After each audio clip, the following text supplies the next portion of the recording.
Well, good evening. I'm Warren Hoge, IPI Senior Adviser for External Relations, and I'm happy to welcome you to this Beyond the Headlines event featuring John Holmes, author of The Politics of Humanity, The Reality of Relief Aid.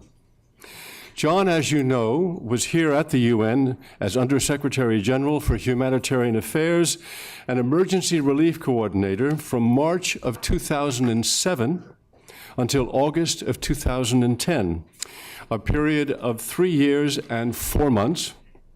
And for the first half of that time, I was the New York Times correspondent covering the UN. I mention that because I well remember the delicate circumstances of John's appointment to what was Secretary General Ban Ki-moon's original team. And I was wondering these past weeks how I would handle that in this introduction of John. Happily, John has saved me the trouble by telling himself what is essentially a story on himself. And let me say that this candor and self-awareness is emblematic of John's book. It is refreshingly forthcoming, even to the extent of detailing policy disagreements that he had with high-ranking people in the UN community whose names will be familiar to many of you. Now, I had planned to follow up that titillating come on with word that there are many books for sale at the door and that John will be here when we finish with the program to sign them and chat with you. That sentence is only halfway true now. Using all the skills of mediation and negotiation that we have here at IPI, I was unable to persuade the UN bookstore to send somebody over here this evening with a credit card machine to sell books. They have about 25 of them over there. What I did do about an hour ago was went over and IPI bought 10. They are for sale out there. It's $25 cash or a check to IPI. I encourage you to buy the book, not just because I want to bail out IPI, but it's really a very good book, as you will hear. Now, what happened back in 2007 was that the job that John and his sponsor, Prime Minister Tony Blair, thought he was headed for was Undersecretary General for Political Affairs. It had recently been in British hands under Kieran Prendergast for a decade. And you know how possessive the great powers get when it comes to keeping high top post at the UN. John was perfectly suited for that job. He's a British diplomat, or he was for more than 30 years, with service as London's ambassador in France for 5, and as Overseas Affairs Advisor to both Prime Minister Blair and his predecessor, John Major. But Mr. Ban had other ideas, and he offered the job instead to an American, Lynn Pascoe, whom he had known when Pascoe was the American ambassador to Indonesia. As for John, Mr. Ban wanted him to be the Undersecretary General for Humanitarian Affairs and Emergency Relief Coordinator, a job which John, by his own admission, had no background for. In the book, he confesses that after being named, he was aware of the grumbling over, quote, my non-existent humanitarian credentials, and adds that he knew that, quote, NGOs had not taken well the appointment of a diplomatic type as emergency relief coordinator. In keeping with this, the book's prologue is entitled An Accidental Humanitarian. And in an early chapter, John writes that when he had to give a talk to the residents of a remote village in Darfur, he thought to himself, speeches in the elegant salons of Paris had not quite prepared me for this. Now, I remember the grumbling. Remember, I was a reporter then. But more importantly, I also remember that some of the people who had first questioned John's suitability for the job were some months later commenting to me on how rapidly he was ascending the learning curve. That rise took real commitment because this was not a stay-at-home headquarters job. John was, over the next 3 years, to make 85 overseas trips, covering 300,000 miles, visiting 43 countries, many of them several times. And as is evident from a reading of his book and from John's repeated invocation of what he calls the humanitarian imperative, the self-confessed accidental humanitarian emerged a passionate advocate of humanitarian aid and a tested realist about it. He wrote the book, he says, because he wanted to show the difficulties and complexities of humanitarian policy and practice, particularly in conflict settings, and to promote better understanding between humanitarians and governments. I might add to that, the book also exposes occasions when the humanitarians at OSHA and other well-meaning parts of the UN family in the development area were acting at cross purposes. Humanitarianism is changing profoundly, and convincing governments that protection work aimed at stopping the trampling of civilians' basic rights is now as much a part of modern humanitarianism as providing basic services is. At IPI, we have tried to track this changing environment by launching in 2012 our own humanitarian affairs program, led by IPI Senior Policy Analyst Jeremy Labbé. We are trying to establish here in New York a platform for fostering knowledge and action on how best to adapt the international humanitarian system to changing global realities. And we have created an ongoing forum that brings to this room humanitarian coordinators and other senior humanitarian practitioners to meet and engage with the UN, diplomatic, and New York foreign affairs community. Hence our professional, programmatic, and personal delight in welcoming back to this neighborhood and to IPI an old and admired friend, John Holmes.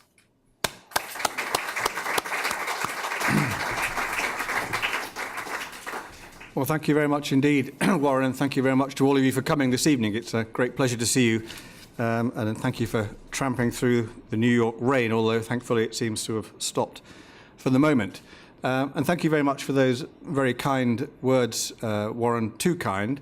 My only reproach is, of course, you've stolen the only good story I have in the book about how I was appointed.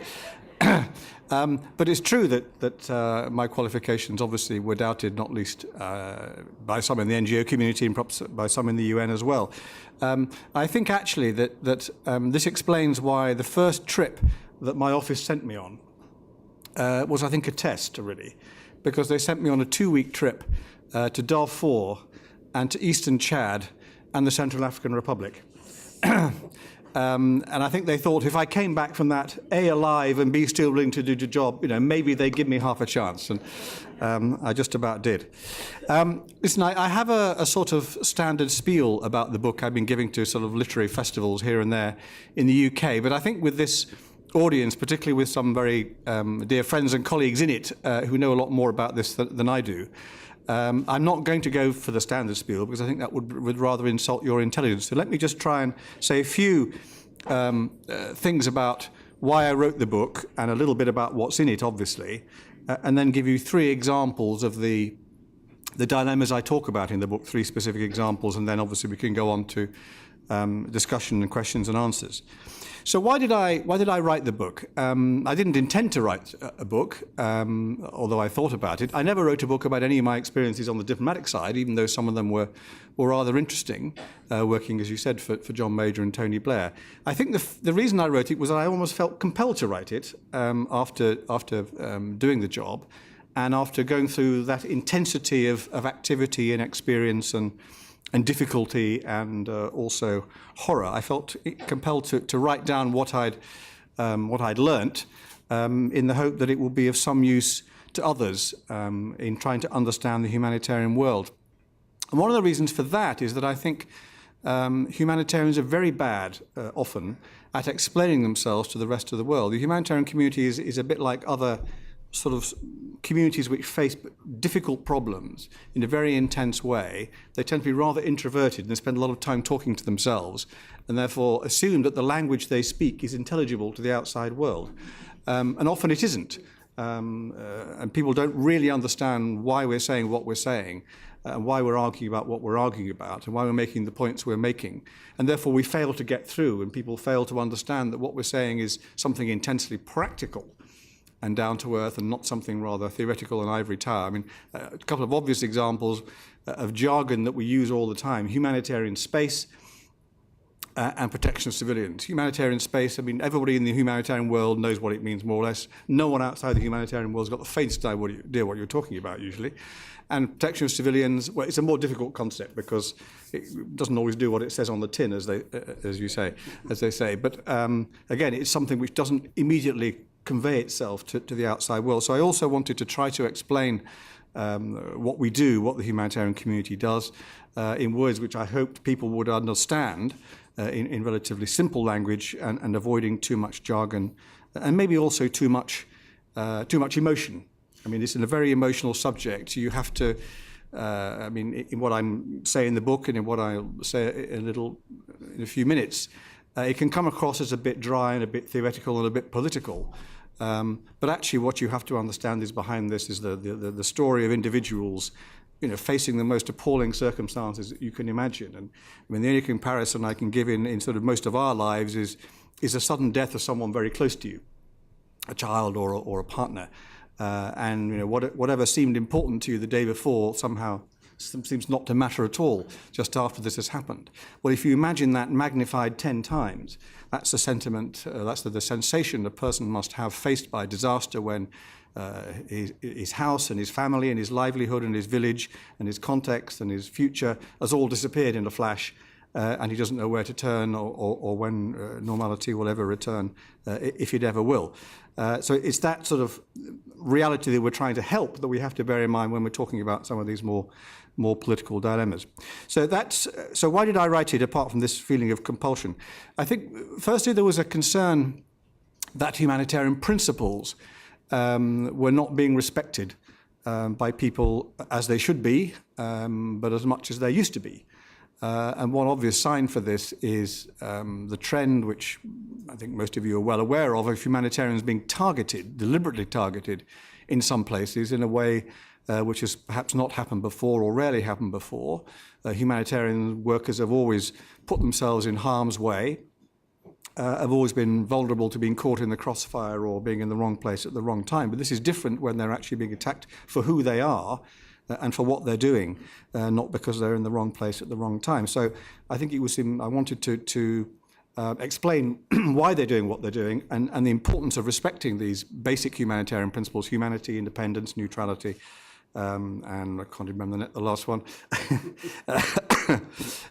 about treating people according to need and not for any other reason. So that was one concern. The second concern related to that was about the attitude of governments to humanitarian work. And this is partly the governments of the countries in which we're usually operating, whether for natural disasters or for conflicts, but also about donor governments. I mean, donor governments are our friends, are our sources of income, but don't always understand what we're doing as well as we would like them to, and therefore can also get in the way, or try, both kinds of governments can actually try to manipulate what we're doing for their own purposes, for their own political reasons, for their own security objectives. And again, I felt that was something which is happening more and more in a more and more worrying fashion, and therefore I wanted to talk about that and the need to avoid that as well. And then the third point, if you like, was to try to illustrate the dilemmas that occur when political considerations and humanitarian considerations intersect, as of course they so often do. Because the characteristic of a lot of humanitarian work is it's being done, you're trying to do something very non-political, very apolitical, in highly politicized circumstances. And that's not always true, obviously. Not usually true in natural disasters, although even there's always politics there somewhere. But it's very true in conflicts. If you think of trying to deliver humanitarian aid in Afghanistan or in the Middle East, in Gaza, you're operating in highly politicized circumstances where everything you do is being scrutinized by all sides for supposed bias or for manipulation or whatever. So where these things intersect is where these dilemmas are created for the humanitarian world, and I thought it was worth talking about some of those instances and some of those dilemmas in a way which I hope would illustrate and help others in the future. The fourth reason is a simple one, really. It's actually belief in the value of humanitarian aid. It is I guess most people would accept that. It's easier to accept its value than sometimes it is to accept the value of development aid, which is more controversial sometimes, perhaps more open to diversion and corruption than humanitarian aid. But even so, humanitarian aid is criticised from time to time by journalists. There have been books written about this, about humanitarians swanning themselves around various disaster areas in 4x4s and throwing wild parties and not actually doing much good to anybody. But that's not the observation I made. So I wanted to demonstrate that belief in what the humanitarian community does and the value of what they're actually offering to aid to people in absolutely desperate need, which is not to say that we always get it right or that we're perfect. Absolutely not. There's many things we could do better. And that was the last reason, the belief that we can still do it better, although the humanitarian community has improved in its performance, I think, in a huge amount in the last 20 years or so, that there are things we can still do much better. And in particular, I think, which is a point I make in the book, there is a need to move to a new model of humanitarian action, which is more focused on prevention and disaster risk reduction, and more focused on local capacity building and less on the classic sort of international response, even though that international response is still going to be needed. So those are the sort of reasons which made me want to get up early in the morning and write the book over a year and a half or so after I left the UN. So what is it actually about? Well, it's about, obviously, my time as the Under-Secretary General, and about emergency aid. It's not about development aid. And it has two parts in a sense, or two kinds of chapters. One is themes, thematic chapters, and those are, for example, about food security, famine, the food crisis of 2008, in which I got involved at one point. There's a chapter on the rights and wrongs of humanitarian intervention, the doctrine of international responsibility to protect. Obviously, that's relevant to many situations, including Syria now, no doubt. About accountability for abuses of human rights and of international human rights law and humanitarian law, and the role of the International Criminal Court, where I have some views as well. Again, as I say, about prevention of disasters before they happen rather than just responding after they happen, and then also about the future nature of humanitarian assistance if we look forward a few years and the future needs we're likely to face. So that's one sort of side of the book, those sort of themes. But actually, most of the book is not really about that, not about those themes. It's about the very specific geographical situations, geographical crises, which I found myself trying to deal with my colleagues. And I wrote it that way, focusing particularly on these situations, not because I wanted to say, this is what I did, this is when I visited, or whatever it might be, but because I thought that was the best way of illustrating what I'm trying to say in a very practical way, in a down-to-earth way, rather than just pontificating in a theoretical way, to use those examples to bring out the themes I was trying to talk about. So that's why I have chapters on quite a number of these, on Darfur, on South Sudan, that's obviously before it became an independent country, about Sri Lanka and the end of the war between the government and the LTTE, in particular in 2009, which remains very controversial, obviously, about the Democratic Republic of Congo and the sufferings of people there, which are some of the grimmest I ever saw, I must say, not least the scourge of sexual violence, which has not changed, I'm afraid, and also the horrors of the Lord's Resistance Army presence in northeast DRC, which is also still there. About the conflict in Somalia and the long-running problems there. About Cyclone Nargis in Myanmar, Burma. About the Israeli intervention in Gaza in early 2009, Operation Cast-Lead. About the earthquake in Haiti in early 2010, which is an event everybody here will, I think, remember very well. And then finally, about the humanitarian consequences of both conflict and natural disaster in Afghanistan and Pakistan. So those are the kind of geographical situations I go through to try and illustrate what I'm talking about and to try and bring out the kind of dilemmas and the issues which arise, as I say, at this intersection of humanitarianism and political considerations. So let me just conclude with very briefly mentioning three of these situations and the kind of dilemmas I'm talking about. Two are conflict-related, if you like, and one is a natural disaster. The first one is Darfur, which I came into, obviously, in 2007. I said it was the first place I visited It had been going quite a long time by the time I got there. Obviously, the conflict and the humanitarian operation, the single biggest humanitarian operation in the world at the time, and perhaps still is, although I guess Syria will be very rapidly overtaking it if it hasn't already. You'll all know the context, the conflict between the government and the rebels in Darfur.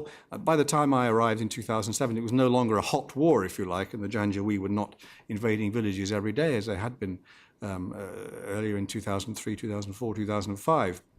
It was a rather kind of messy, violent stalemate between the sides, with this 2 million people displaced, many of them in camps, a third of the population in need of humanitarian aid, and of this very large humanitarian operation there, keeping them alive, hopefully, and in minimum conditions of dignity before the hope that they could eventually go home.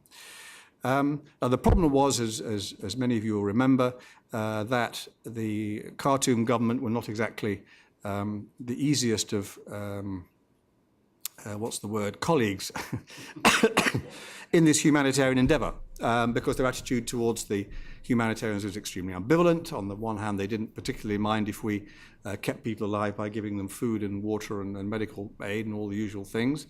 But what they did mind was our taking an interest in their protection of civilians and protection against abuses, including in Darfur sexual violence, which they were in denial about. So there was a huge problem constantly trying to protect the humanitarian community from the government, both the government in Khartoum and the local governments in the three states of Darfur, and to negotiate the kind of conditions which would allow them to continue to work, which is always a very difficult process, usually 3 steps forward, 2.5 steps backwards. That was a good result, if you like, but a constant process like that. But all this came to a head, as many of you will remember, in March 2009, on the day that President Bashir was indicted for war crimes.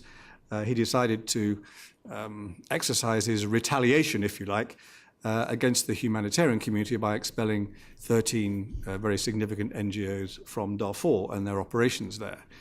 And this was also done in a very brutal fashion, very intimidating for the people concerned, very humiliating, very damaging in financial and other respects. So the particular problem we faced at that moment was, how do we respond to this as a humanitarian community? Clearly this was unacceptable, provocative action. There was no justification for it. There was never any good reasons given for it, vague accusations of unacceptable behavior, but I don't think anybody took those seriously. It was an act of partly, as I say, of revenge for the indictment, I think, but also taking advantage of that indictment or that moment to get rid of some very inconvenient people who were saying things that the government didn't like. So the question is how should we respond? We could have been justified in saying the conditions for our work are no longer there. This is completely unacceptable. We should withdraw. The humanitarian community should say, this is a red line in the sand. We should withdraw. We should no longer cooperate with the government. And that would have been, I think, understandable. The problem with that is that obviously it contravenes, if you like, the humanitarian imperative, the need to help the people who are there. The government perhaps wouldn't have minded that much, even though they would have had to take over everything we were doing. The people who would have suffered were the people who should not have suffered from this, which were the people of Darfur. So we didn't do that. We did the opposite, which was to stay in there to try to continue to help the people, to try to make up the gaps that had been left by these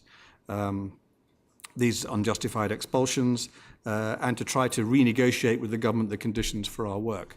Now, was that the right decision? I think it was the right decision. We did avert a second and worse humanitarian disaster as a result of the expulsions. But it gave the impression that there was nothing governments could do that we would ever respond by withdrawing. I mean, we didn't draw that red line in the sand, if you like, which ought to exist somewhere. It was also true, I think, we didn't succeed in establishing what we wanted to establish, which was a better basis for humanitarian action in the future. We made some progress, but again, it was always a little bit of progress and then a lot of backward backsliding afterwards. So that's the first kind of dilemma of how to respond to a very political act as a humanitarian community. It's not perhaps particularly controversial now, but the problem is that the situation in Darfur has not changed in the time since then. No one talks about it much anymore. It's certainly not in the media much anymore, but the situation hasn't changed. And the conflict goes on, the stalemate goes on. People are still unable to go home. And the kind of breathing space which humanitarian action bought for everybody by keeping people alive has not been used by the political actors to actually solve the crisis, which is one of the frustrations. So we now have a situation 10 years on, the humanitarian operation is still there. We could be accused as a humanitarian community, I think unjustly, but it's an accusation you have to take seriously, of prolonging the conflict by sparing the protagonists the consequences of what they're doing by looking after the people they're affecting. Second example is in Myanmar, Burma. In early 2008, the cyclone Nargis, you may remember that when it struck, totally unprepared population, huge tidal surge which killed, I think, 140,000 people in a few minutes as it swept over the Irrawaddy Delta. A natural disaster for which the country, as I say, was completely unprepared, and about which the government was in denial for the first few days.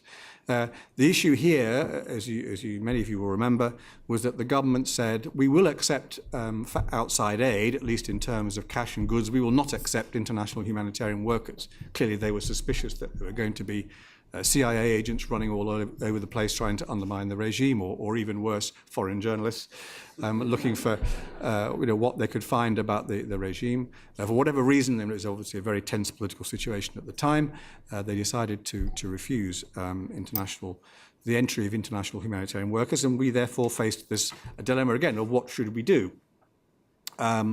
We took the decision to try to negotiate with the government, to try to negotiate their entry. There were some calls for a much tougher attitude, for full-scale denunciation of the government, even in one particular case for invocation of the responsibility to protect doctrine, even though it actually doesn't apply to natural disasters, and an attempt to force the aid in against the will of the government, which personally I thought would have been a total catastrophe. But it was not easy to negotiate with the government. They didn't even respond to phone calls most of the time. But we decided that's the way to go. We did that. I went there, the Secretary General came out subsequently, and we did manage to persuade them somehow that our intentions were good. The people who came out would be genuine international humanitarian workers, not anybody else, and that this had nothing to do with politics. And in the end, that's a very abbreviated version of a much longer story, obviously. In the end, we did manage to mount a decent humanitarian operation on the ground in the Delta, and I think a lot of lives were saved as a result. Obviously, most of the aid was being given by locals. I don't want to exaggerate the contribution of the international community, as is sometimes done by suggesting everything is being done by international aid organizations, but there were certain things we could do which the locals on the ground would not be able to do in terms of large-scale provision of food and other things. So that was, I think, a successful negotiation against a rather difficult political background, one where the Western governments were actually no help to us in trying to achieve that. And it may also, this is maybe an exaggerated view, I think it may have played a small part in the later opening up of the government, because it was a successful negotiation, a successful demonstration that the international community was not always hostile to them. The third example comes from the Democratic Republic of Congo, which is a very different sort of context from the one I was talking about in Darfur, or if we talked about Sri Lanka, where you're facing a very tough, strong government trying to bend you to its will. The problem, obviously, in DRC was a very different one, a very weak government whose writ hardly ran in eastern Congo, where most of the problems were, in the Kivus in particular. The dilemma there was a different one. Two dilemmas one can mention, perhaps. One is how to interact with a peacekeeping force in circumstances like that. The peacekeeping force, obviously, MONUC, now MONUSCO, much criticized by many people, not least by the humanitarian community at the time. I'm talking about 2007, 2008, 2009, for its ineffectiveness in preventing atrocities and not being in the right place at the right time, not really knowing what was going on, and therefore calls on the part of some NGOs for this force to be withdrawn because it was doing more harm than good.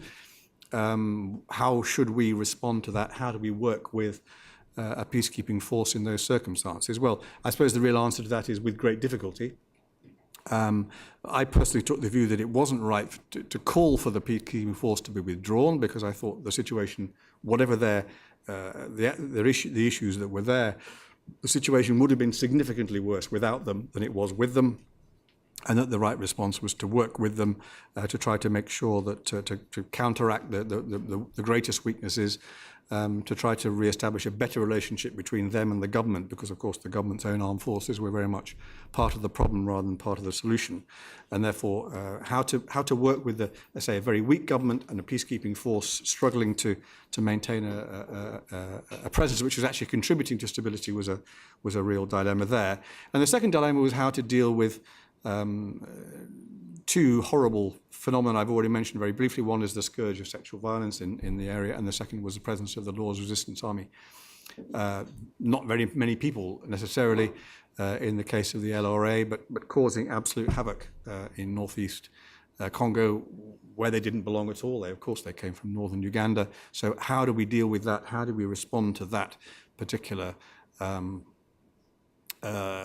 threat from the LRA, when actually Western governments or international community didn't seem terribly interested in doing much about it. Not easy to do something about it, perhaps, but at the time I took a rather robust view that we needed to do something more about the LRA, not just respond to to its victims, but we should be actually doing something about Joseph Kony and doing something about the LRA or the remnants of the LRA which were operating in northeast DRC and also in southern Sudan and parts of the Central African Republic, all places where there was not much resistance to their activities. So again, a real dilemma about how you deal with this. How much do we rely on the peacekeeping force operating in that area? We had to do that in some areas to get into the places where the LOA were operating because there was no other way, there were no roads, and therefore we were compelled to work with them. But again, just a brief illustration of a different sorts of dilemmas in a place like the DRC for the ones I was talking about in Darfur and Myanmar. So those are just, as I say, three brief examples of the kind of dilemmas I talk about in the book and the difficulties of this intersection of politics and humanitarianism.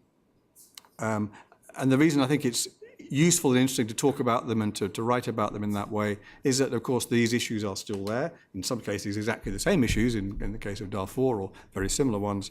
And, of course, new ones in Syria where we see an absolutely catastrophic situation developing, certainly from a humanitarian point of view, but probably from every other point of view as well. And where, again, the absolute need to provide humanitarian aid both to the refugees outside Syria and people inside Syria is genuinely imperative. But politically doing that without getting sucked into the politics is, again, extremely difficult. I'm not involved in that, obviously, although I do work with an NGO called the International Rescue Committee, which is New York-based but has a UK operation as well. But again, so my point is these dilemmas are still there. They're going to be there. We need to learn how to deal with them and to keep on working out how we respond to them in such a way that we do preserve the humanitarian imperative and we don't lose our political balance. Let me stop there. I'm going to keep him talking. You can applaud later, or you can applaud now. I'm going to ask 2 or 3 questions, and then we'll go to the floor to hear what's on your minds. John, one thing I want to ask you about, and you mentioned the Darfur experience. Bashir, basically, once he's indicted, responds by expelling 16 NGOs, and then later you'll remember his other response was to name his interior minister to the post of the sort of humanitarian affairs minister. So this was the guy who was debriefing on behalf of the government the very people from the camps who were being tormented by the government. It was, I happened to have been there with Ban Ki-moon at that moment. It was a terrible episode. But I wanted to ask you, out of that experience, do you have a clear attitude about what for shorthand, we call the peace and justice argument. In other words, the ICC is there. You obviously don't want to enshrine impunity. At the same time, the ICC often is indicting people with whom you were working as humanitarians under a situation in which you must operate with the consent of the government. Do you have a clear conclusion as to which way to go in that situation? Well, my view is that we need to be very clear about this and very context specific. And I do talk about this quite a lot in the book in different contexts, within two particular contexts. One is the context of Joseph Kony and his fellow leaders of the LRA who were indicted by the ICC. And the second is President Bashir and his indictment. Now, I'll come back to those examples in a minute, but my basic point is that it is an illusion to believe that peace and justice go hand in hand. They may do, ideally they do, but very often they don't. And that's just a reality we need to face up to and not pretend, not stick to a mantra that they do go hand in hand and that will solve all the problems. Now, as you say, there is a very clear imperative to destroy the culture of impunity, to make sure people know they will be held accountable, and the ICC is the most obvious example of that. I mean, there are problems about the way it's operated, but that's why it's there, and I don't dispute that, the logic of that. But that is not necessarily going to lead to good results in each case. My problem in the case of Kony was that the Ugandan government had started the case against Kony and his fellow leaders of the LRA. At a certain point, they wanted to withdraw that case. They could not, because that's not the way the ICC works. The only people who could withdraw it were the judges themselves. They were not going to do that. There was no reason to, or the Security Council, and they were not going to do it either. Now, why does that matter? It matters because Joseph Kony did not, in the end, sign a peace agreement that had been negotiated on his behalf. And he did not come in from the field because of that peace negotiation. He did not return to northern Uganda as he could have done, perhaps under some system of local restorative justice in northern Uganda. What was the result of that? Well, hundreds of thousands of people suffered displacement, rape, atrocities of all kinds at the hands of his forces. Now, would he have come in if the ICC indictment hadn't existed? I don't know. We can't know for sure. I think it's a possibility. But in that particular case, the fact that the indictment was there, could not be removed, condemned an awful lot of people to an awful lot of suffering. That's one example. The other example is President Bashir. It was very. I mean, this is not a question of whether they deserved indictment or not. That's a different point. But did that indictment serve the cause of peace in Darfur? Well, I don't think it did, in the short term anyway. Now, would a peace agreement have been negotiated if he hadn't been indicted? Well, we'll never know. Perhaps not in that case. I don't know. But the point is, trying to negotiate with somebody who you've already indicted for war crimes is not possible. It isn't going to happen. Now, you can have very complicated arguments about this, but my point is that let's not pretend that peace and justice go simply hand in hand. Very often they don't. It isn't just a question, as people sometimes suggest, of sequencing. Let's do peace first and justice afterwards, because that doesn't necessarily work either. It worked in the case of Charles Taylor, but having seen it work in the case of Charles Taylor, it's not going to work again because people know that trick now. So you've got to be very clear-eyed about it and recognise that there are some very difficult choices here, and they're not always one way.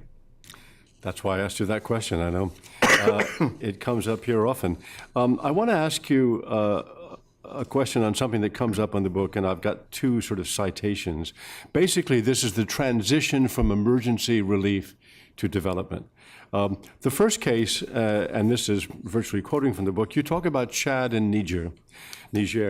And you say, Chad and Niger are countries living on the edge of catastrophe, with climate change being a major cause, are cases where humanitarians and development people must end their rivalry and work together. We cannot divide them into categories because these categories have no meaning on the ground or to the people living there. Just hold that example for a second. The second citation is just the general notion that humanitarians want and need to act fast, or people will die. Development approach is more deliberate and more planned, and it's in consultation with local governments.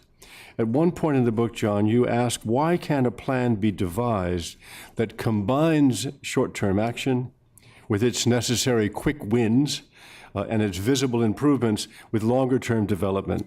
So, emergency relief and development, that's the question. Can you talk about it? I can talk about it. I wish I could fix it. I mean, it's a long-running saga, which anybody who's been working in these areas knows is very difficult.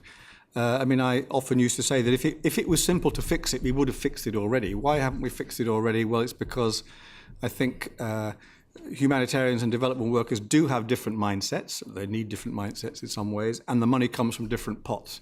And as long as those two things are true, we're always going to struggle to make these two things work seamlessly as they're supposed to do. I think actually we have got better at it over time, but it's from a low base and we're still not very good at it. And the particular, I think the second quotation you were giving there is actually from a discussion of southern Sudan. Why was it so difficult to make the transition from the humanitarian aid that had been the dominant sort of factor there to the development which was desperately needed in 2006 and 2007. Why did it take so long? Why were there so many arguments? It just seemed to me that there had to be a way of bringing these two things together, which was better than the way we had at that particular time. But the division is enshrined in the way different organizations work, even whether the same organization does both, as many NGOs do. They have a development side and a humanitarian side. They still operate in different silos. It's quite extraordinary how difficult it is to overcome these things.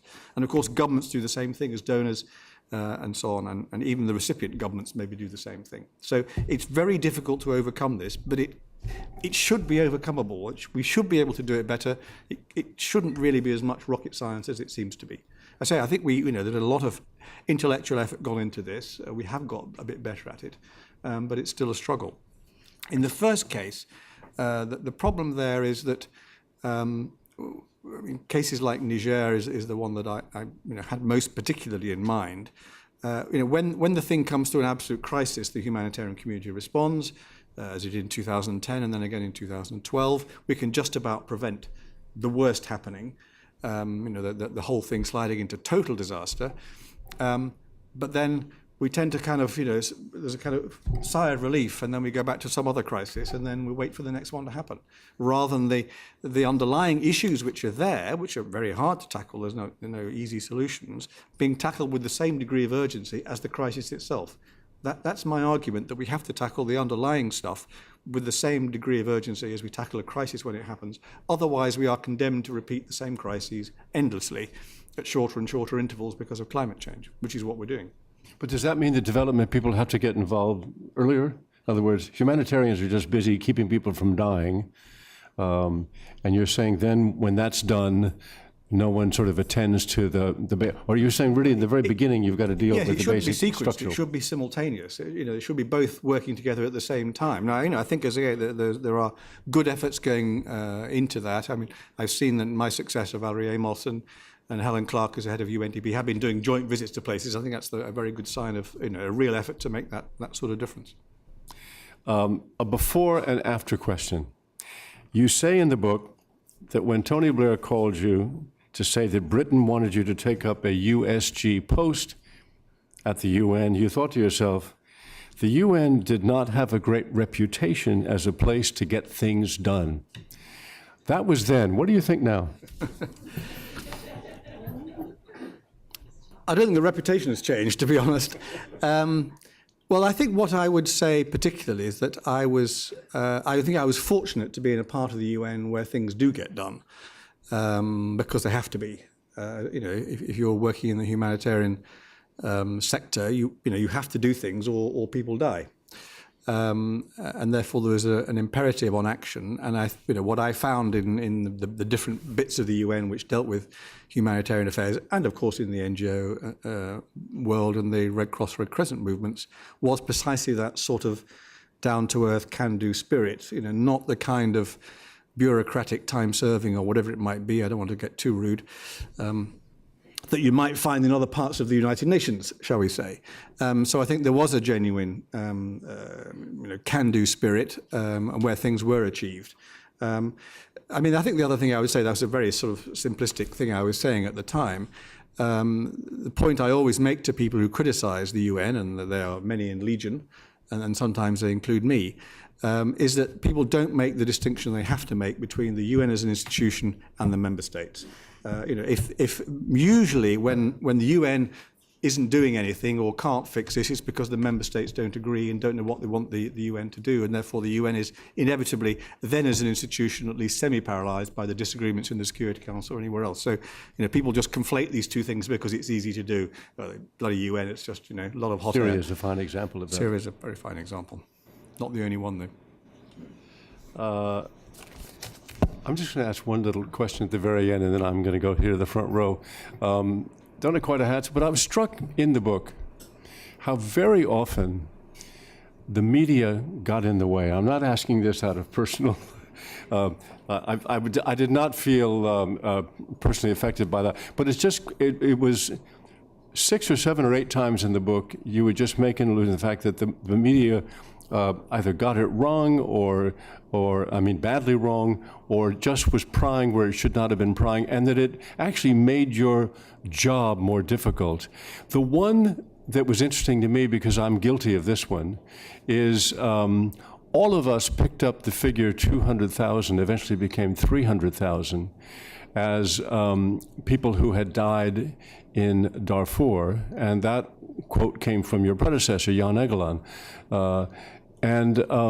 And you point out in the book, and when I say I'm guilty, I think I always assumed, and I assume readers should assume, that meant that 200,000 people had died. And you point out that actually they had not died in conflict, that the large majority of them had died because of the stresses that had been brought to that society. It could have been undernourishment, it could have been, fire, whatever, or just extreme poverty and deprivation.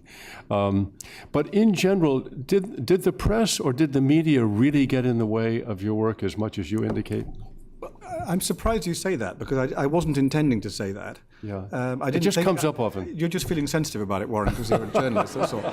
I honestly didn't think that I was saying that. I mean, I think the media are extremely important in humanitarian work because they're the ones who are bringing attention of the people who are going to provide the money to the things that are happening on the ground. So I wouldn't say they're a problem.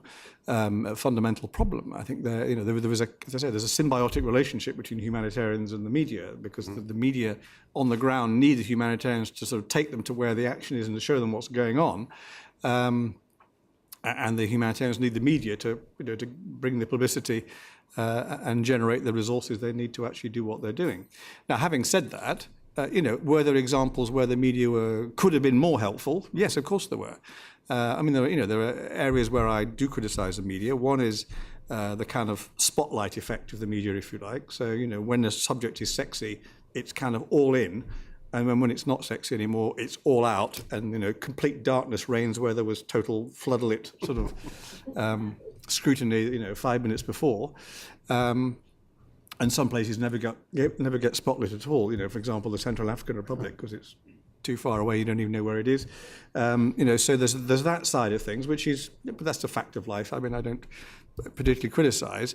I think there are other areas where I certainly became a bit frustrated with the media. I think the most obvious example was Haiti, where the media scrutiny was particularly intense because it was so accessible to the US media in particular. If you remember, CNN was there on a kind of 24/7 basis, and Anderson Cooper in his tight T-shirt was, prancing around, and kind of refusing to understand that just because they and their cameras were there, why can't 100,000 tons of food be here too?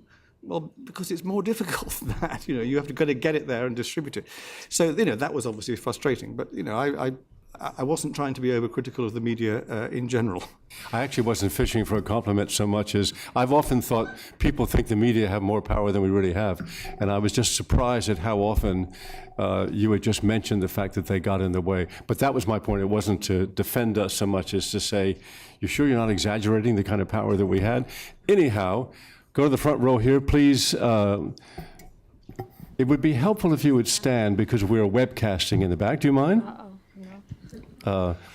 And identify yourself and... Okay, Shazia Rafi, Secretary General of Parliamentarians for Global Action. When you talk about the people who are outside the humanitarian space, one key group are parliamentarians who are voting the budgets for these pots of money. And one of the questions that comes up, and I'm curious to hear from you with your experience, is it's quite clear when a humanitarian operation is necessary, what is required going in, and we're pretty good in the international community of doing that. But are there examples of good handoffs in terms of, and not to another international development operation, but perhaps to the national government when the humanitarian crisis phase is over, in terms of taking on the job of integrating and continuing to help the population get back to whatever may have been a normal life, in your experience of the examples? Yes, I mean, I think, we're often not as good at exits as we should be. I mean, whether they be sort of handing over, you say, to the development actors or just disappearing altogether and handing over to the local government. But I think there are examples where we've done that successfully. I think Myanmar actually was one where, gradually we faded off the scene and for most purposes in that particular natural disaster.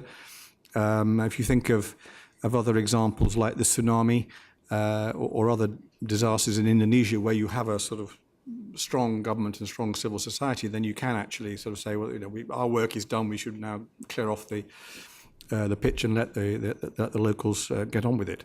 I think there are other examples where it is more difficult than that. I don't think. I mean, sometimes the humanitarian community are accused of creating jobs for themselves, as it were, because they want to keep on getting money from the donors and keep on being employed. I think that is an unfair accusation. My experience always was that all humanitarians wanted to be working themselves out of the job in the place they were, not necessarily out of a job altogether, which wasn't going to happen anyway, but were keen to get out, to really do the job in the place where they were and to get out. I was going to say something else and I've forgotten what it was now. I'll stop there. I can just ask you something on that same point. A standing humanitarian force, this was a proposal that came up particularly after Haiti. We even had an idea to be called red helmets. You don't like the idea too much, do you? No. Mm-hmm. No, I mean, I thought and think it was ill thought through. Was simply going to duplicate what was there already to in a not particularly effective way. It was going to be very hard to finance, very hard to keep as a standing force. So I was pretty convinced it wouldn't really help. It has a certain superficial plausibility and attractiveness, but when you actually look at what it would involve, I don't think it would help. Please, Evelyn Leopold.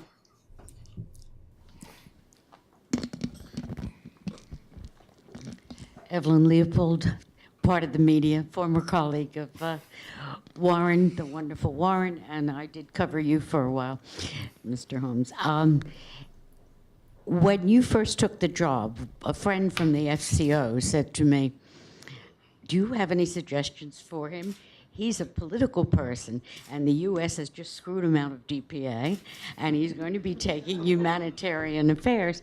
And I said, well, I don't think he's ever going to be able to really tell UNHCR, UNICEF what to do on a day-by-day basis. But he has the bully pulpit, and he can rally a lot of support that way. Did that work, or was that just me talking off the top of my head, because I really don't know diplomacy that well? Well, there's a lot behind that question. Right. And I'm not going to tell too many tales out of school. I mean, I think the job of the emergency relief coordinator does not involve telling anybody what to do. You don't have any power to tell anybody what to do, least of all the head of UNHCR, the head of UNICEF, or whatever. And if you try, you'd fairly quickly be told to get on your bike. What you can do, I think, is work with the heads of the agencies, of the NGOs and the Red Cross, as well as the major UN agencies, in a collective way to say, this is the direction we need to go in, these are the things we need to do, These are the processes we need to have in place. Some of them may be rather irritating to you, but you must recognize that you need to be coordinated and we need to act together if we're going to be effective. So that's what, that's what you have to do, because you don't have the power of compulsion. And I don't think you should have the power of compulsion. I don't think that would work.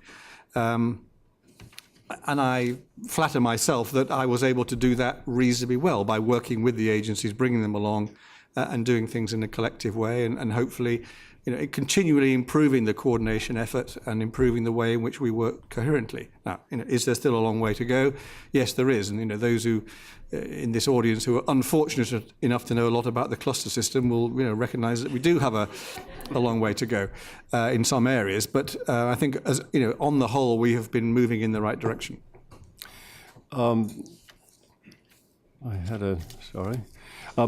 John, one tends to think of humanitarians and military people on separate sides, and I think probably that's the right way to think about them. But there are moments where the military is the only agency that has the resources to get aid somewhere, to rescue people, to save people. Are there occasions where humanitarians have to work with the military? Well, there are occasions when only the military can deliver aid because no one else can get it through. If that's the case, they should be allowed and encouraged to do that. I don't have a problem with that at all. Should beyond those situations, should the military and humanitarians work together? Yes, of course they should. Mm-hmm. We should be talking to each other all the time. We should have a much more constant and effective dialogue than we often do. Although humanitarians in the military are very uneasy bedfellows for all sorts of obvious reasons, and the military will always refer to those bloody tree huggers, and and we have our own words for the military. I want to hear the second half of that sentence. Nevertheless, we're actually, you have something in common. You're both on the ground. So you actually know, the realities of what you're doing on the ground. So the issue is, can you establish ground rules for both sides that, and in particular, can you persuade the military that there are things that they should not do because it will not help the humanitarian operation, but it will not help them either. If they get mixed up in humanitarianism, if they start becoming or thinking of themselves as a humanitarian delivery mechanism outside these very specific circumstances, which are pretty rare, where only they can actually deliver desperately needed aid. And the obvious place where this has not happened properly is Afghanistan, where the lines were blurred hopelessly between the military and the rest of the civilian community. But the only way to correct these things is to explain to the military, again, not using humanitarian jargon, but using words that they understand, why we need to have humanitarian space, in other words, the ability to operate safely and, and have contacts with both sides, whether or not they like that. And have that constant dialogue. Now, what happens in practice is it gets very difficult on the ground because, and this applies to UN peacekeepers as much as to NATO contingents in Afghanistan, the military contingents rotate very fast. In some cases, they're there for 4 months and 6 months, and you've just established, persuaded them that this is the way they should operate. This is what they need to do, this is what they should not be doing.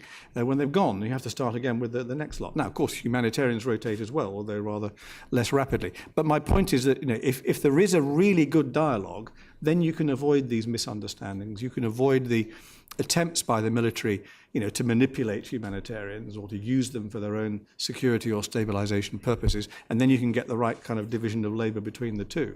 Now, where it gets very difficult is actually within the UN itself, when different bits of the UN are doing different things. And some bits of the UN, because that's what they've been mandated to do by the Security Council in Afghanistan or elsewhere, are supporting the government. And therefore, obviously, to some extent, working with the NATO forces, which are also supporting the government, and the humanitarians who are part of the same UN are trying to do something completely different. Well, that's when it gets quite complicated. But my argument is still that even in those circumstances, or perhaps especially in those circumstances, the humanitarian bits of the UN have got to stay well away from the rest of the UN to try and establish that distinction. Yes, please, on the aisle there, with the hand raised. There's the microphone's coming to you. Oh, thanks. Hi, Kirsten Gelsdorf from OCHA.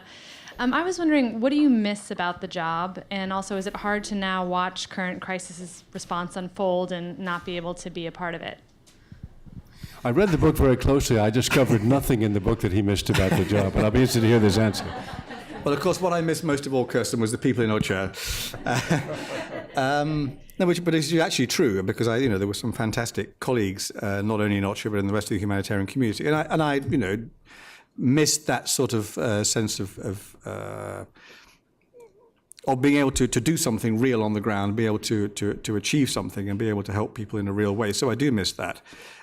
Do I miss the crises? No, I have to say, when I wake up and I hear some new disaster, on the radio news, and I can turn over and go back to sleep rather than thinking, that's my problem. That's more of a relief than a sadness. But you never quite get over the buzz of being there and the desire to be there, but you have to give up these things eventually. You should see where he lives, by the way, the Ditchley Foundation in Oxfordshire. About the loudest noise I've ever heard when I've been there has been a cow mooing out the door.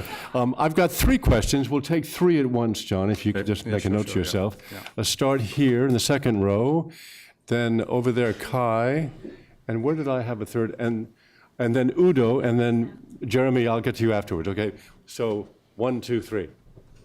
Fabien Dubuet, Médecins Sans Frontières. Welcome back to New York City, John. Warren mentioned the tension between peace and justice. Another tension that you experienced and that most of humanitarian agencies experience is the tension between humanitarian action and the human rights agenda.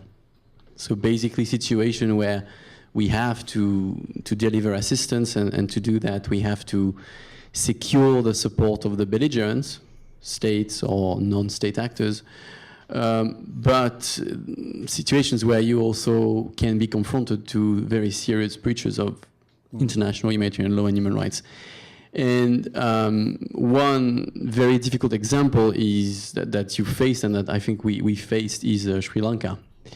And I was wondering, and Syria today, of course, I was wondering whether, several years after, you had drawn any lessons or advice for us, even though, as you said in the book, every situation is quite unique.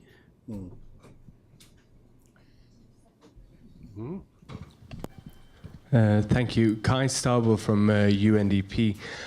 You were mentioning engagement between the other UN agencies. I wondered if you can touch a little bit upon how it's been to work with the RC, sort of the different RC offices. Is that a function that you think works with the current lack of support it has, or is this something that you think might need to change? It's a different coordinator role, but I would appreciate your objective point of view on it. Thank you. Thank you, Udo Jans from UNHCR here in New York. John, thanks for a brilliant expose. I think you've proven the skeptics wrong. You have had not only a steep learning curve, but you have seemingly mastered it, so compliments. I think, I am very happy that you found the time and the courage to write the book. I would like to explore or hear a little bit more from you what you, with hindsight, make out of this rather artificial, if you like, division of labor that we had to find between how to engage in the rising number of internally displaced persons with an organization that has a coordinating role but no field presence, or let's say even perhaps more cautiously, no operational capacity, and the well-established refugee regime for people who cross the border. That has always been an uneasy relationship simply because the two legal regimes are different. You also have a prominent actor in the Red Crescent and Red Cross movement that already does a lot in internal displacement situations. So your thoughts on that front would be really helpful. Thank you.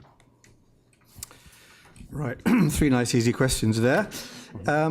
First of all, on the tension between humanitarianism and the human rights agenda, in the particular case of Sri Lanka. Obviously, I have reflected a lot on Sri Lanka in the time since that war ended, and I devote a chapter to it in the book, and I say that was the most difficult situation I think I faced at the time. I don't want to be unduly sort of defensive about this, if you like. I still think we took essentially the right decisions at the time in staying engaged in the way that we did, and in order to be able to deal with the Tamil population as they came out after the end of the war. and so on. Now, the question is really, where does humanitarian action start or finish, rather than humanitarian and human rights begin? I mean, there's no easy division there. It is a grey area, let's face it. I think humanitarians have to be very conscious of the need to prevent abuses. That's what the protection of civilians agenda is all about, after all. I think we need to be able to speak out about that, and we should not conceal the truth of what's going on when we know it to be happening. But we just have to balance that against the operational requirements. That is what distinguishes a humanitarian organization from a human rights organization. The human rights organization does not have an operational presence on the ground, and therefore it doesn't have to worry about whether it jeopardizes that operation when it says things. I say that doesn't mean you shouldn't speak out, but it means you have to be careful about how you speak out if you want to maintain a relationship with the people you're speaking out about. Now, in the case of the Sri Lankan government, and indeed the LTTE and what they were doing, could we have said more? Perhaps we could, yes. Perhaps we could, perhaps we should, perhaps I should have said more at the time. But that's a lot easier to say with hindsight than it is now, because we know a lot more about what the facts than we did then. We supposed things were happening, but we didn't know for certain. And we were still trying to maintain an operation on the ground. So I tend to think that the balance we struck at the time was reasonably fair and right. What I don't think we should have done is simply regard ourselves or the whole UN as the equivalent of Human Rights Watch, where we just denounce what's going on and irrespective of the consequences. I think that's an irresponsible attitude to take. So you have to somehow balance these issues of denunciation and advocacy with your operational responsibilities on the ground. Again, that's going to be very context specific, and there are different situations in different places. But as I say, I don't think humanitarians are the same as human rights defenders, because if they have these operational responsibilities, and therefore we have to behave in a slightly different way.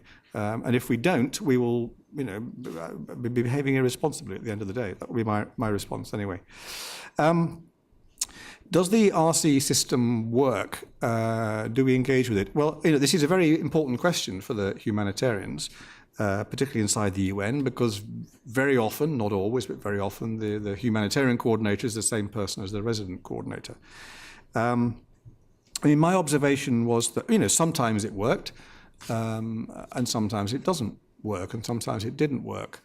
I happen to think, I'm out of date, so things may have changed in ways which I'm not really aware of now, but I don't think the system gave enough support to resident coordinators on the ground. I think it was very often the case that in a particular country, the heads of individual agencies were more senior and had more authority than the RC who was supposed to be coordinating when that was a real problem for him, and the reporting structures were all the wrong way around. So I don't think the system was giving them enough support. I don't think the system gives them enough support when they speak out, for example, because they occasionally have to speak out, and they shouldn't get so close to the government that they can never do that.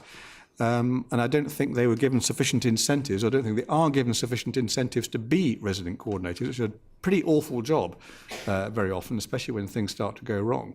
So, why would anyone do it? Why wouldn't you stay a nice, comfortable D2 in your own agency rather than go and be an RC and be shot at, as it were, in the centre? So, I think the system does need reforming, and UNDP has got to do it. Could I ask you, in answering Udo's question right now, could you bring up something that I read about that I didn't know about before, which are protection officers? It figures into what he asked you about. Well, protection officers was a bit of a bugbear of mine because there was a great deal of confusion. So glad I asked. In the minds of some governments. There was partly a deliberate confusion, but partly genuine, because they mixed up protection officers who were bodyguards with protection officers who were supposed to be looking after civilians in difficult humanitarian situations. And the trouble is, even with the second kind of protection officers, is that they weren't very often able to offer protection. So there's a bit of a misnomer there in a way, but that's a whole different issue. I'm not sure I entirely understood your question, Udo. I think OCHA doesn't regard itself as taking responsibility, operational responsibility for IDPs, although we sort of have it in a way. I mean, I think it's very important that OCHA does not have its own operations, because I think if it did, we would not be able to be the neutral coordinator that we aspire to be, whether we always get it, when I say we, they, always get it right. So we do need to be neutral, and I think what's one of the problems of UNDP, it's an operational agency, and therefore it can't be a neutral arbiter at the same time. I mean, my view would be that you know, I would wish that UNHCR would take on even more explicitly than it has already responsibility for IDPs. And there is a real problem here, which is, you know better than I do, which is that, you know, refugees have a very clear status, and you have very clear responsibility towards them, and IDPs don't. We have the guidance, and that's very helpful, but there's a real problem. You know, and there are now more IDPs and refugees, and I guess that's going to continue to be the case, you know, for the foreseeable future. So there's an issue there, but I don't think we can fix that issue by OCHA becoming an operational agency responsible for IDPs. We have time for one more question. I'm going to give that question to my colleague, who I mentioned at the outset, Jeremy Labbé, who is our humanitarian man. Thank you very much, Warren, and thank you very much, John, for being here with us tonight. I guess I have two questions in one that relates to some of the inherent tensions of the link to the large ambitions of the UN and the different tasks that it is undertaking that are sometimes working at cross purposes, or that at least are creating some tensions. The first part of my question is related to the humanitarian human rights tension mentioned by Fabien Dubuet before, and in relation to Sri Lanka. The Petrie report that looks at the UN action in Sri Lanka, and that was released in late 2012, has as one of its recommendations that in cases of massive protection crises, like in Sri Lanka, the UN should have a more coherent approach, and that I think it recommends that maybe a lead should be given to one senior official who could give the line for the rest of the UN, so that the different departments do not work at cross purposes. And this lead, it suggests, could be given to the office of the High Commissioner for Human Rights. The second part of my question is on the tension between the humanitarian facet of the United Nations and the military facet. You briefly mentioned the rising tensions between, in cases of UN-integrated mission, between the humanitarian mission, but also the political objectives to stabilize a country. And it seems that in an increasing number of circumstances, the UN is kind of relinquishing its impartiality to stabilize a given country, like in Somalia or in Afghanistan. So, what is your take on those raising tensions? Do you think that sometime the humanitarian arm of the UN should take some more radical positions and maybe disengage itself in some situations where the impartiality of the undertaking is compromised? I'd like to hear your views on this.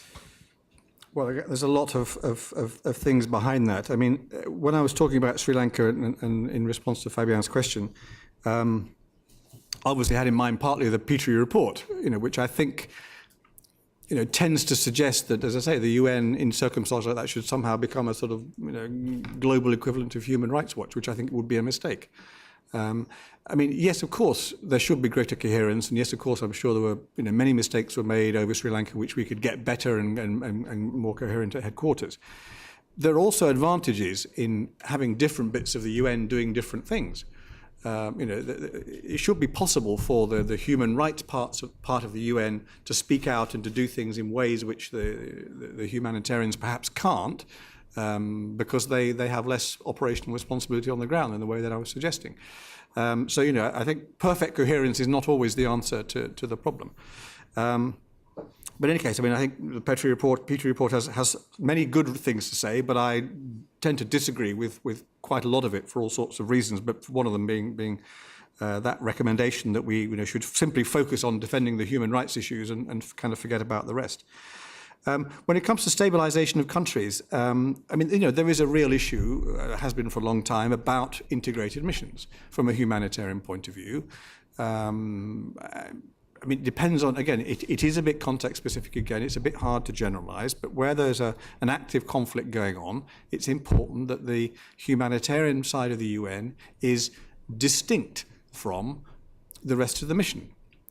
Because otherwise it can't do its job. It can't coordinate the NGOs because they won't cooperate. It can't distinguish itself and have the consent of the population because how can they possibly make a distinction between different bits of the UN? Now, some people say they'll never make that distinction anyway, so what's the point of trying? I don't agree with that. I think it's a reason for trying harder, not a reason for giving up. So I think there is a need to, in circumstances like Afghanistan or Somalia in the past, I mean, I don't know what's happening there now, so much, for the humanitarian part, for OCHA in particular, to be physically separate and psychologically separate from the rest of the mission. Now, it is perfectly legitimate for the UN, as a political mission or a peacekeeping mission, to be operating in support of one side of a conflict. Because that's what, if it's supporting the government, if that's effectively what it's doing, that's what it's being asked to do by the Security Council. But that's where the humanitarian side of it should be, separated away so it can do its job without getting too much mixed up in that one-sided mandate, if you like. And so that, for example, in Afghanistan, the humanitarian part of the UN should be able to talk to the Taliban, even if the rest of the organization is not, and would not dream of doing so. In Somalia, we should have been able to talk to, or should be able to talk to Al-Shabaab, whatever the rest of the organization thinks of it or how they deal with it. So I think that that distinction can be made. Is that easy? No, it certainly is not easy. It tends to be contested every inch of the way, and it tends to be rejected by other bits of the machine which don't understand why we're trying to do this at all, because we've been so bad at explaining ourselves, I think, in some ways. And I had some very bitter battles about this, particularly in Afghanistan. But I think it is important to maintain that principle and to maintain that distinction in circumstances where otherwise the humanitarians simply can't do their job. The bar is staying open. Please bring your books forward for John to sign and to have a chat with John. Thank you all for your attention and good questions, and particularly thanks to John Holmes. It's great to have you back here.